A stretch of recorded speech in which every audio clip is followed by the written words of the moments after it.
Patuloy na nagbibigay serbisyo. Pag-asa at saya. GMA Regional TV. Kapuso ng bawat Pilipino.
Ito ang GMA Regional TV, One Mindanao.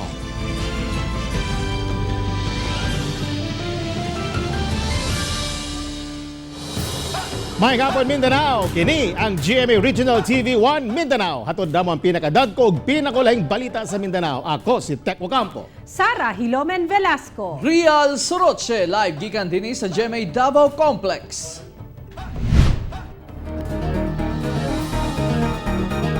Usa ka COVID-19 patient nga adunay dengue ang unang natala nga namatay sa Maasim, Sarangani Province. Anang report. Nakatala na og 11 COVID-19 death ang Maasim, Sarangani Province. Usa ka kasambahay ang pasyente nga nagtrabaho sa Purok 4B, Barangay Colon sa Maasim. Gikan kini sa isolation facility sa Sarangani ug gidala sa pribadong ospital tungod sa dengue ug ana-ana sa kritikal nga sitwasyon. Apan namatay kini Lunes sa buntag. Busa gi-lockdown gilayon ang mga barangay alang sa contact tracing ug gideklarang critical zone. Sa kasamtangan dunay 21 COVID-19 cases ang Maasim, 18 recoveries ug usa ang namatay. Sa General Santos City, gikumpirma sa mga opisyal sa Barangay Bula nga usa ka 57 anyos nga pasyente ang namatay sa COVID-19 sa Zone 7. Apan wala pay kumpirmasyon ang Jensen LGU sa maong impormasyon. Ako si Sara Hilomen Velasco para sa One Mindanao. Mas gipahugtan karon ang border sa General Santos City bisan taga-gobyerno ug media dili otorisadong makasulod ginapabalik sa agi. Ani airport ni Cyril Chavez.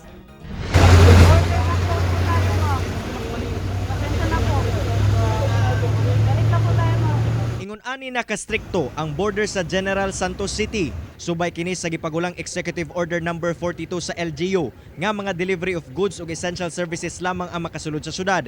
Gani ang mga gatrabaho sa Jensen nga dili taga syudad, dili makagawas og mga taga Jensen nga ana sa laing lugar dili na usab makasulod. Bisan tanang taga-gobyerno og media dili otorisadong makasulod sa Jensen, ginapabalik na sila sa agi. Ayaw na lang kayo na, wala na, Walay dagan explanation, wala na sa balaod na to. kay pinaka-violators na mo dari husky. Ako na yung nagsulti. Kining fish car nga mukuha untog isda sa Jensen, nagpaabot na lang sa border aron ipasa ang mga produkto gikan sa Jensen Fish Port. So 13 na umaga pa kami dito. Ang problema, hindi papasok sa Jinsan. Tapos, ang gusto nila, border to border lang ang pagkain. Ang mga delivery truck kinahanglang dunay QR code ug kung wala, kinahanglang mo rehistro on site hinungdan nga mitaas ang traffic sa lugar. Wala na kami magawa kung pag hindi taga Jensen hindi pinapasok, wala kami magawa eh. Babalik na lang. Gihimo kini sa Jensen LGU tungod duna nay local transmission ug aron paspas nga mahimo ang ilang contact tracing sa mga nakaduol sa COVID-19 patients. Allowed ngayon dito sa General Santos City is ang mga cargo trucks, deliveries of essential goods, like cargo trucks, panels, tanker, at iba pa ang mga nagdi-deliver ng mga essential goods dito sa General Santos City. So yun lang ang pwede makapasok at makalabas. Ako, si Cyril Chavez para sa One Mindanao. Sa Zamboanga del Sur, patay ang usa ka lalaki human napusilan gamit ang sumpak. Patay ang 40 anyos nga si Alfredo Ripo.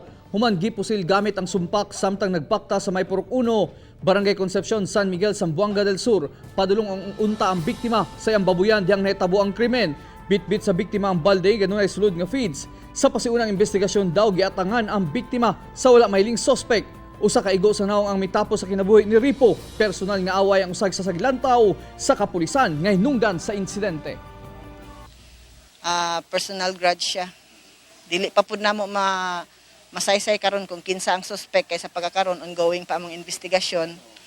Dayon dili pa pud namo maistorya ang asawa kay napa siya karon sa panahon sa kaguol. Gikonsidera sa Commission on Human Rights o CHR nga extrajudicial killings o EJK ang nahitabong massacre sa siyam ka mga sibilyan sa Kabakan, Cotabato. Ano ang report ni Argil Relator? Gideklara sa CHR Region 12 nga extrajudicial killings ang nahitabo sa siyam ka mga biktimang Moro nga gipang pusil patay sa Kabakan, Cotabato niadtong Sabado. Kinihuman ang ikasyam nga biktima nakabungat nga pulis kuno ang nipusil kanila, una kini namatay sa ospital. Sumala ni Attorney Erlan Diluvio, ang Regional Director sa CHR Region 12. Nagpadala na sila sa ilang mga sakop aron manguha og ebidensya og testimonya sa mga testigo aron gamiton sa pagpasaka og kaso batok kapulisan sa lugar. Gipasabot sa CHR nga posibleng dunay kalambigitan ang kapulisan sa krimen o kaha wala ni aksyon o nagpasagad sa investigasyon. Duna kunoy discrepancy sa post-activity report igun man sa pagpanguha og affidavit sa mga testigo. Sa kabahin ni Provincial Police Director Henry Villar, anaalang kuno sa CHR kung unsang ilang himuon. Sa report sa kapulisan, pulos hamtong ang mga biktima. Apan gikumpirma ni Kabakan Councilor Fatima Giabar nga dunay mga minor de edad sa mga namatay, subay sa ilang nakuhang ID o dokumento sa mga patayng lawas sa mga biktima. Wala pa usab masayri ang motibo sa krimen. Ako si Argil Relator para sa One Mindanao. Walay puwas ang pagdagsa sa daghang tao sa buhatan sa Social Security System sa Davao Office. Kini aron mo proseso sa nagkadayang transaksyon. Dugang detalye sa rato sa live report ni Sheila Vergara Rubio. Sheila.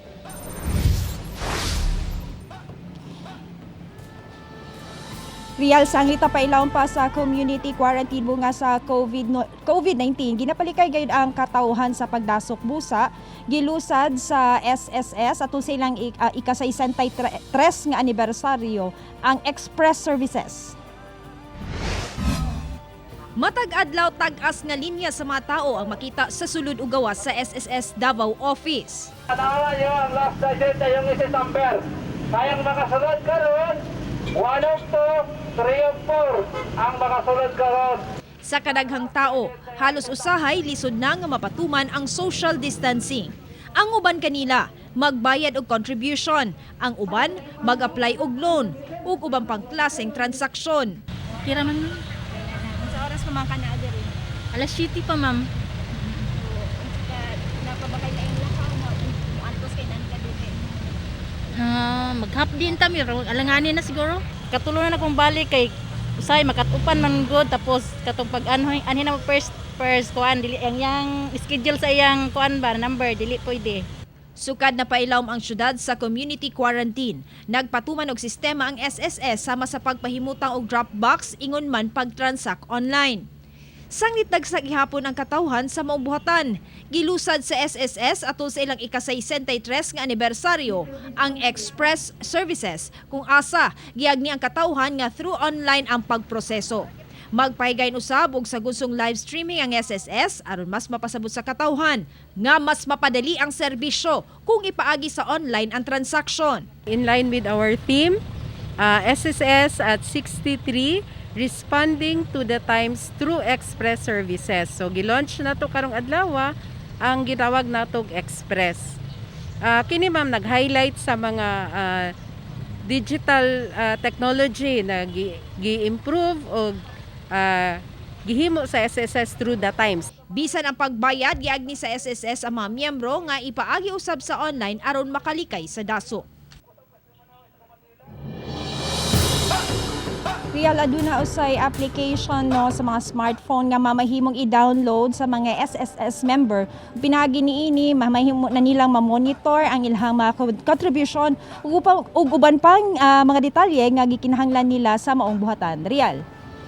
Okay, daghang salamat Sheila Vergara Rubio.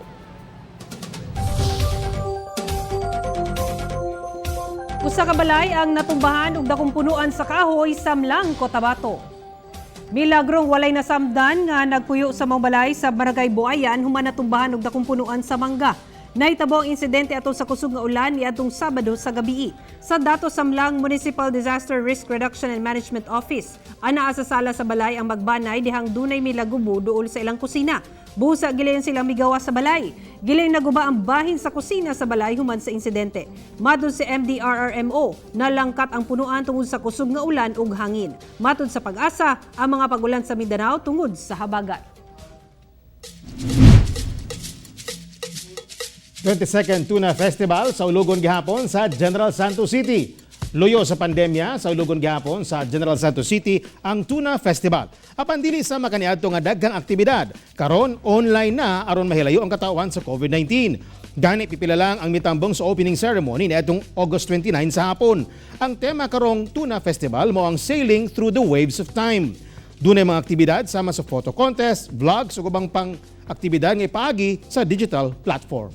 Gawin pa rin nating memorable itong event na ito sa pamamagitan ng mga internet, ng ating mga cellphones, or we call it digital window.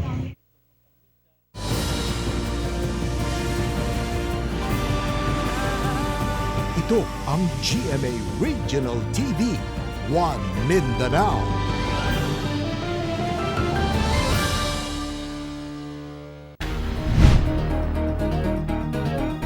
Sa Tibok Nasod, ang Iligan City na lamang ang naka-MECQ. Kung ano, sayron ta sa live report ni Cyril Chavez. Cyril. Yastek kana subay sa kamanduan sa National IATF. Human nga padayong nagasaka ang COVID-19 cases sa Iligan City busa na desisyonan sa National IATF nga ipaluwom kini sa Modified Enhanced Community Quarantine. Sugod unyang alas 12 sa tungang gabii, hingpit ng ipailawom sa Modified Enhanced Community Quarantine kon MECQ ang Iligan City, subay kini sa rekomendasyon sa National IATF. Gani karong adlaw, ginaplastar pa sa lokal nga kagamhanan ang executive order alang sa specific guidelines nga ipatuman sa syudad. Istriktong ipatuman ang mga bag-ong guidelines sama na lamang sa curfew hours nga magsugod alas 7 sa gabii hangtod alas 5 sa buntag. Mas pahugtan sab ang pagbantay sa mga individual nga nagagawas. Dili pwede kung walay home quarantine passes. Ipatuman sab ang masugot nga pagbantay sa mga apor nga nagasulod sa Iligan. Kung mulapas ang usa ka apor og 24 hours sa syudad, kinahanglan na sila nga ipailawom sa quarantine aron malikayan ang mas grabe nga transmission sa COVID-19. Paghatag og assistance ngadto sa mga public utility vehicles nga gidili sa pagbiyahe sulod sa Dakbayan sa Iligan nga among i-priority ang paghatag og suporta ngadto kanila. Gikumpirma sab sa Iligan City LGU nga nagpositibo sa COVID-19 si City Councilor Noli Pardillo, 70 anyos nga taga Barangay Palao. Matud pa, mibiyahe si Pardillo sa Cagayan de Oro City diyang nakasinati og simptomas ug dayong nagpakonsulta sa usa ka pribadong ospital sa syudad. Migawas siyang swab test nga positibo siya sa COVID-19. Anaa siya sa isolation facility. After yung nakuha namin yung result, automatically yung primary contact niya kinuha namin, and then kahapon pina-swab namin together with also the Vice Mayor, the Mayor, and some sa kulig niya, no, sa mga member ng Sangguniang Palungsod. Samtang unom ka nurse sa Gregorio Lioch Memorial Hospital ang nagpositibo sa COVID-19, hinungdan nga gipaubos sa focus containment ang pipila ka bahin sa ospital sukad pa niadtong Huwebes. Wala una gipagawas ang 70 ka pasyente nga naka-confine didto ug ang mga trabahante sa ospital, samtang gihulat pa ang resulta sa swab test sa tanang gipailawom sa swabbing. Dili usab modawat og pasyente sa karon ang maong ospital. Gawas niini, anaasab sa 8 ka mga pulis ang nagpositibo sa Iligan City. Kinsa ang usa niini non-uniform personnel ug sagad kanila nakadestino sa Station 4 ug 3.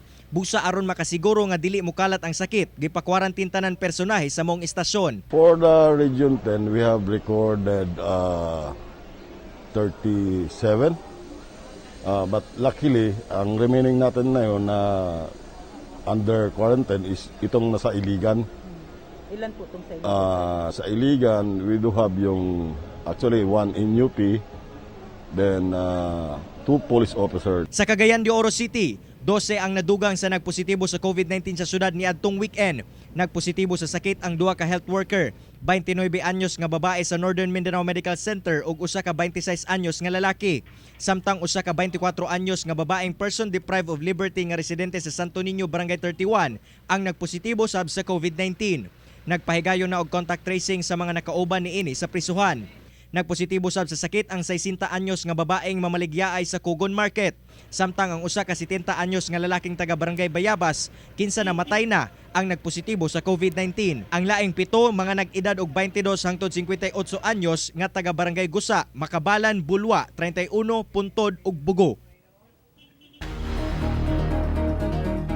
Tek, base sa pinakaulahing briefer nga gipagula sa Iligan City LGU, anaa na sa 312 ang cumulative o total cases sa Iligan City.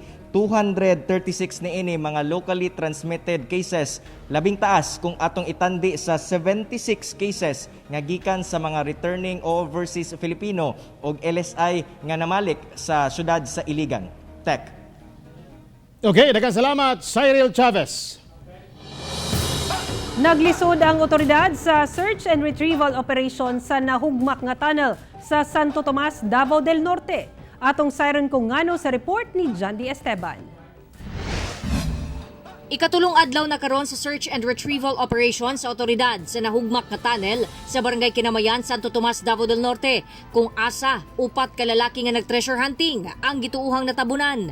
Hagit karon sa mga otoridad ang kahuyang sa yuta tungod kay balason kini ug daling matumpag. Busa dili sila kapatuyang ug kalot kay basin mahugno ang mga balay duol sa tunnel.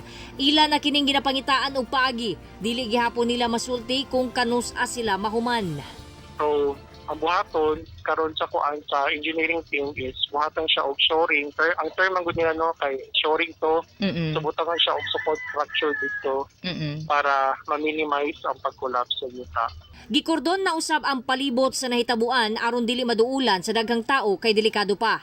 Andam sab ang LGU sa paghatag og assistance sa pamilya sa upat. Kaya gina-facilitate na jud ang needs sa family aside sa debriefing intervention gihatag sa ang municipal social workers.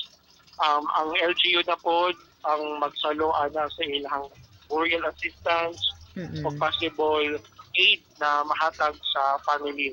Samtang gipaimbestigahan na ni Mayor Ernesto Evangelista sa kapulisan ang mga kalapasan sa Tag-iya sa Luna nga nagpakalot sa tunnel sa tumong nga makuha ang giingong treasure.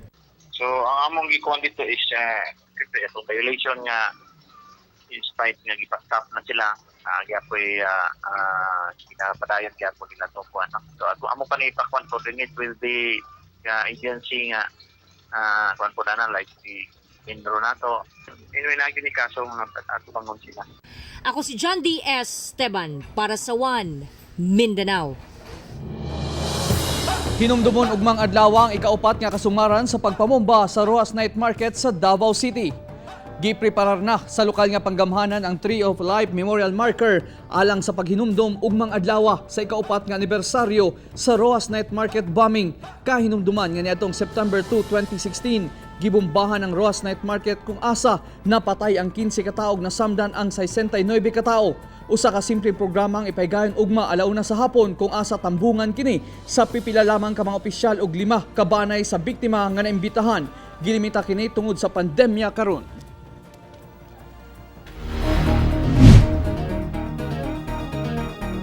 Sa Surigao City, 2 ka mananap ang napalgang patay sa naglahing baybayon sa syudad.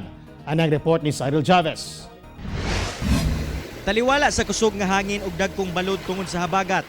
Paspas nga girespondihan sa Philippine Coast Guard ug kapulisan ang report sa mga residente sa Sitio Look, Barangay Punta Bilar nga dunay napalgang patay nga dolphin sa lugar. Duda sa otoridad nga pila ka adlaw nang patay ang maong dolphin nga dunay gitas-on nga 10 feet. Ayha pa napadpad sa baybayon sanglit na nimaho na kini ug anaa na sa state of decomposition. Nakatakdang susihon sa daga before ang maong dolphin. Malakas kasi yung habagat kaya napunta yung yung isda o yung dolphin na namatay, siguro mga 1 linggo na yan na namatay siguro, napadpad lang dito sa amin. Samtang sa Barangay Ipil o sa Kadugong ang nakitaan sa baybayon nga patay na sab, hinuon daling gilubong sa mga residente ang mong mananap aron dili kini maanod sa dagkong balod. Ako, si Cyril Chavez para sa One Mindanao.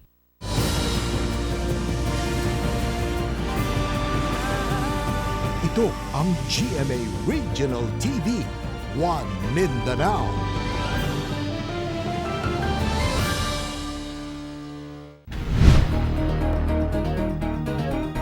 Misa ka na sa kapin 25.4 million kataong nataptan og COVID-19 sa tibok kalibutan. Sabtang sobra 224,000 na ang nagkasakit sa Pilipinas ug kapin 6,500 ini mga taga Mindanao. Doon na sobra 25,488,000 katao ang adunay COVID-19 sa tibok kalibutan.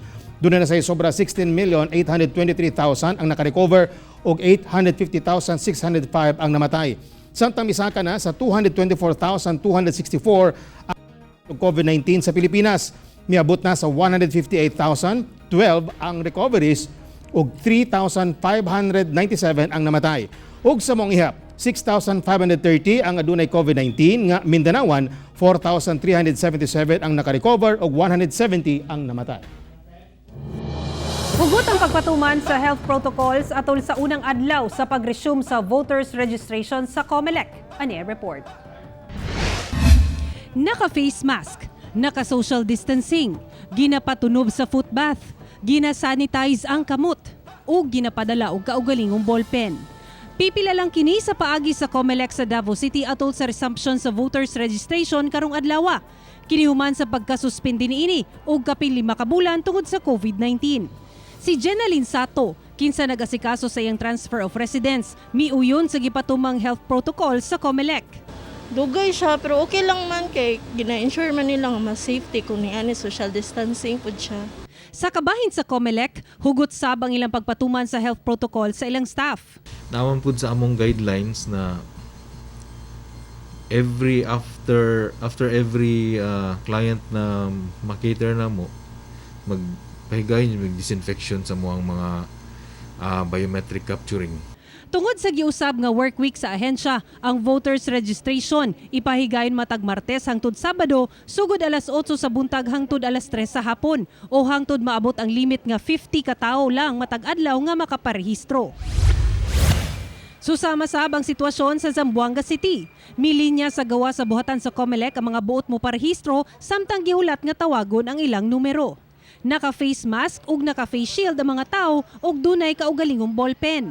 Tanang milinya, gikuhaan og body temperature. Yung limit po natin is 10 per hour, 70 per day. Yan lang po muna. Para ma-ensure po natin na lahat po ng health protocols complied with. Suspendido sabang COMELEC satellite registration sa mga barangay. Kauban si Jojo Solarte sa kamera, ako si Sara Hilomen Velasco para sa One Mindanao. Security warehouse ug auction house sa Bureau of Customs sa Northern Mindanao ginagurahan na. Abli na ang bagong security warehouse ug auction house sa Bureau of Customs Northern Mindanao nga naa sa Barangay Tablon, Cagayan de Oro City. Sa maong warehouse nakabutang ang mga nakumpiskang items gikan sa mga illegal nga transaksyon nga gisulay og palusot sa rehiyon sama sa sakyanan, pagkaon ug uban pa. Magsilbi sab ang warehouse nga opisina sa mga personel sa customs aron masiguro nga walay confiscated items nga mawala sa bodega. Plano sa ahensya nga himuon kining one-stop shop alang sa mga buot mo palit sa confiscated items nga nakatakda nga i-auction. Amo ang proyekto resulta sa mas gipakusgang kampanya sa ahensya batok illegal nga transaksyon sa mga pantalan sa Region 10. In the spirit of transparency, ayoko pong bulatan, ayoko yung parang nakatago, gusto ko nakabuyak-yak na parang ibebenta. Ayan.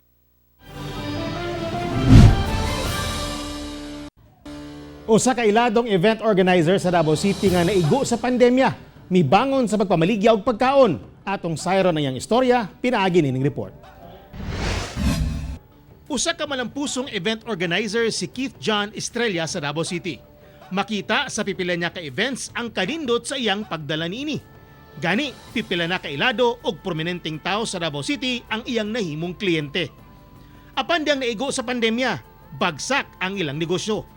Kini na karon ang iyang negosyo, Ang candy shop niyang display mga decorations, suit and gowns, karon banana cake, ubi jam, baking supplies ug ubang pang mga pagkaon.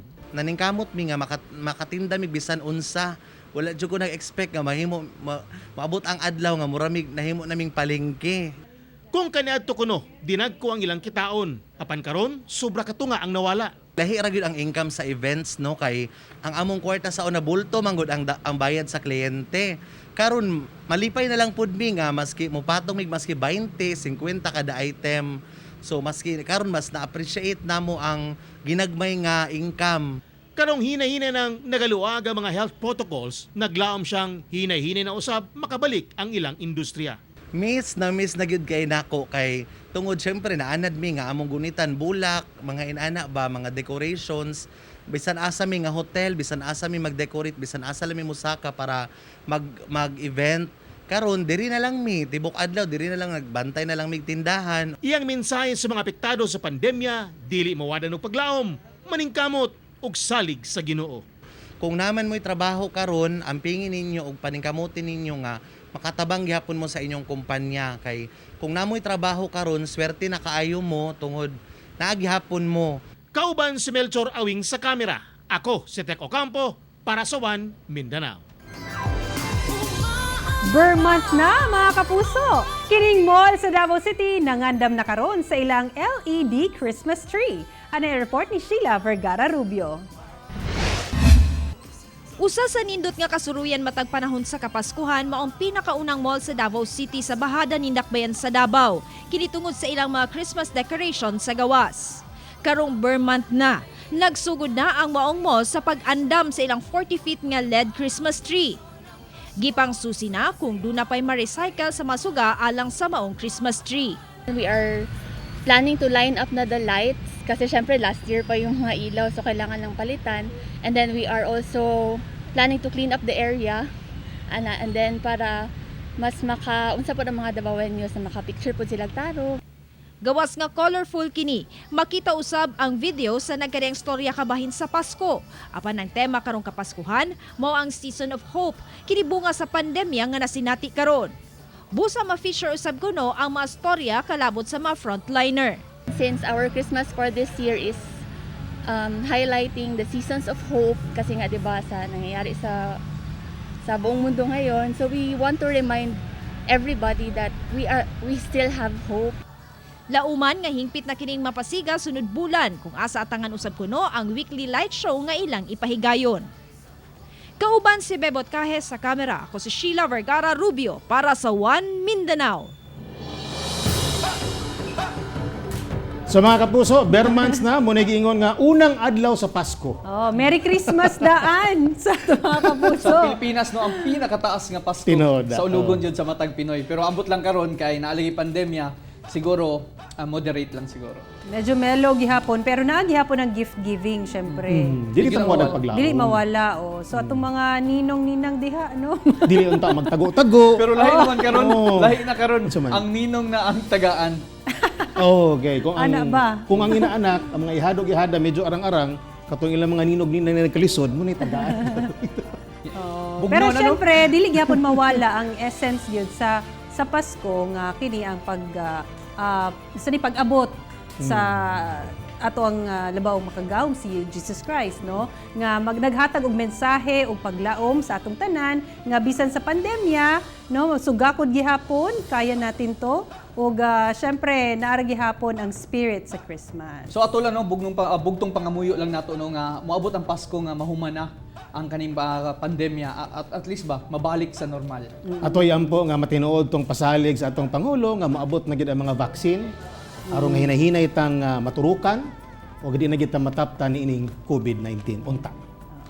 Og mga kapuso, way puas ang among pagkatulog balita. Bisitahin ang www.gmaregionaltv.com ug mag-subscribe sa official YouTube channel sa GMA Regional TV. Busa mga kapuso, ayaw po lahi sa madagkong balita sa nagkadayang rehiyon sa nasod, subscribe na. Ug mo katumulahigdag kong balita sa Mindanao karong adlaw. Ako si Rial Soroche. Dagang salamat sa inyong kanunay nga paguban kanamo matag adlaw. Ako si Sara Hilomen Velasco. Tungod ang mga balita sa atong palibot, importante alang kanamo. Kini ang GMA Regional TV 1 Mindanao. Tek Ocampo, buong puso para sa Pilipino.